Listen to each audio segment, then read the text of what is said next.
پاکستانی روپیہ ڈالر کے مقابلے میں شدید دباؤ کا شکار ہے اور حکومت اس کا ذمہ دار ڈالر کے غیر قانونی لین دین کو قرار دے رہی ہے۔ اس سلسلے میں کئی گرفتاریاں بھی عمل میں آئیں۔ وزیر داخلہ شیخ رشید کے مطابق ایف آئی اے نے چند روز کے دوران کراچی، اسلام آباد، پشاور اور بہت سے دیگر شہروں میں کرنسی کے مبینہ غیر قانونی لین دین میں ملوث کم از کم 88 افراد کو گرفتار کیا ہے، جن میں سے تقریباً 50 کے خلاف مقدمے قائم کیے جا چکے ہیں۔ کراچی سے وائس آف امریکہ کے محمد ثاقب اس وقت ہمیں جوائن کر رہے ہیں، ان سے جانتے ہیں کہ کیا ایف آئی اے کے چھاپوں سے مارکیٹ میں کوئی فائدہ نظر آ رہا ہے۔ ثاقب، ان کارروائیوں سے کوئی بہتر نتائج نکلے ہیں اور روپے کی قدر میں کوئی استحکام آیا ہے مارکیٹ میں؟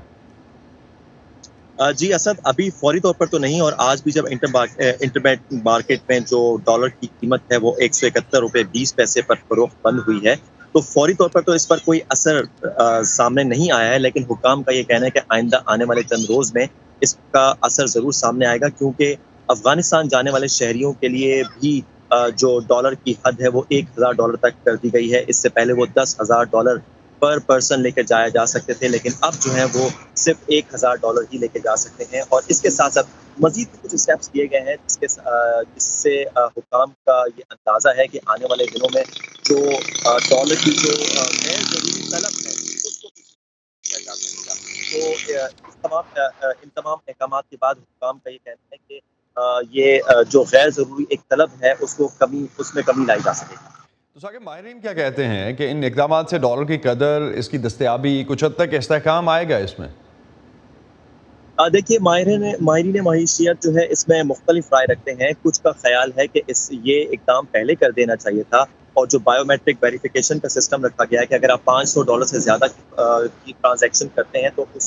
اس کے لیے آپ کو بایو میٹرک ویریفیکیشن کرانی پڑے گی، تو ان کا یہ کہنا ہے کہ یہ اسٹیپ پہلے لیا جانا چاہیے تھا، اور یہ بہت تاخیر سے لیا گیا اور اس سے بہتری ضرور آئے گی۔ لیکن بعض ماہرین معیشت کا یہ بھی کہنا ہے کہ جو بہت زیادہ چھاپے مارے جا رہے ہیں اور اس کو روکا جا رہا ہے، تو اس سے ایک غیر یقینی کی صورتحال بھی پیدا ہوگی مارکیٹ میں، اور اس سے جو ہے اس کی قیمت مزید بڑھ سکتی ہے، کیونکہ اس وقت جو ہے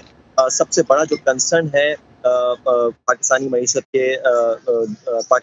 کے لیے وہ یہی ہے کہ ڈالر کی قیمت کافی زیادہ بڑھ رہی ہے، روپے کی قیمت بہت زیادہ گراوٹ کا شکار ہے، اور مئی سے اب تک کوئی 13% قیمت گر چکی ہے۔ بہت شکریہ محمد ثاقب آپ کا ہمیں اس حوالے سے اپڈیٹ کرنے کا۔ پاکستانی روپیہ ڈالر کے مقابلے میں ڈیفینیٹلی کافی حد تک سٹرگل کرتا رہا ہے، اور ابھی بھی اگر ہم دیکھیں تو ان اقدامات کے بعد کہا جا رہا ہے، جس طرح سے ثاقب نے بتایا، کہ مختلف ماہرین مختلف رائے رکھتے ہیں۔ Let's see how exactly it goes further. Fitch نے ابھی ریسنٹلی کہا کہ پاکستانی روپیہ جو ہے وہ ڈالر کے اگینسٹ 180 روپے تک جا سکتا ہے 2022 میں۔